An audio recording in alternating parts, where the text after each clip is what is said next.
At the Kings County Distillery in Brooklyn, New York, whiskey making has an artisanal feel. Across the U.S., sales of whiskey and other spirits have seen steady growth during the past 6 years. And that's led to an explosion of small distilleries opening up around the country.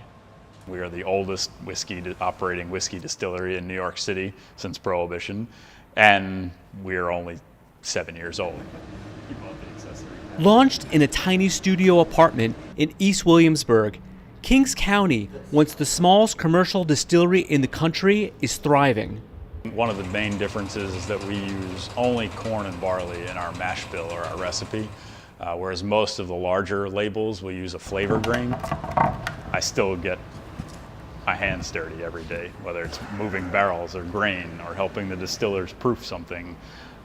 It's very hands-on, which is what I love about it. In 2015, sales of distilled spirits in the U.S. reached $72 billion.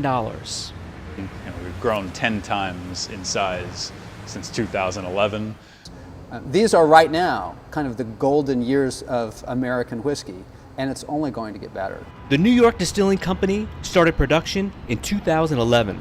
There's now, I think, 14 distilleries in New York City, and I think over 50 in New York State. Surging demand is leading to a boom in craft distilleries. And that demand caught the spirits industry flat-footed, making it hard to find premium brands in some parts of the country. Most of the large producers didn't plan for this large surge in whiskey. They didn't see it coming. It can take 20 years or more to produce premium whiskeys, and that makes it hard for distilleries to forecast demand. And while some cities have faced shortages, barflies everywhere are facing an increase on their tabs. Prices are definitely going up. In the past 2 years, a brand that I kept on my bar almost doubled. Chukta says the popularity of cocktails, especially whiskey-based drinks, started to shift in the late 90s. We had these set of bartenders that really started paying attention to what makes a good Manhattan, what makes a good martini, which started to spur the rise and the demand for better whiskey. The demographic range of the consumers is really, really impressive.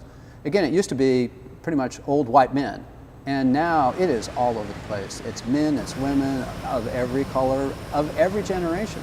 And demand for whiskey and spirits is soaring abroad. It's all around the world. American whiskey is exporting more than it ever has, and the consumer interest ranges from Europe to Asia to Africa.